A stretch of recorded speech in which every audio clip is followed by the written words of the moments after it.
இந்த வசனத்துல ஒரு விஷயம் சொல்லப்பட்டிருக்கிறது. என்ன விஷயம் சொல்லப்பட்டிருக்கு அப்படின்னா, நீங்கள் விசுவாசம் உள்ளவரோ என்று உங்களை நீங்களே சோதித்தறியுங்கள்.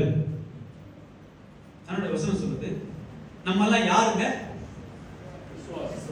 விசுவாசி. அப்படின்னா நம்ம யாரு? பிள்ளைகள், விசுவாசம் உள்ளவர்கள். எனக்கு என்ன பெயர் வேதம் சொல்லுகிறது? விசுவாசி. அப்படி என்றால் நான் விசுவாசத்திலே நடக்கிறவன். வலது தலைமுறை சொல்றேன், நான் விசுவாசத்திலே நடக்கிறவன், நான் விசுவாசத்திலே நடக்கிறவன், நான் விசுவாசத்திலே வாழ்கிறவன், நான் விசுவாசத்தில் தங்கியிருப்பவன்.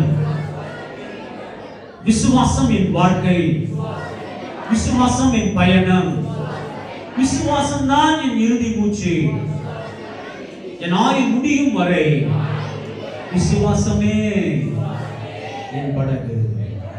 அல்லேலூயா.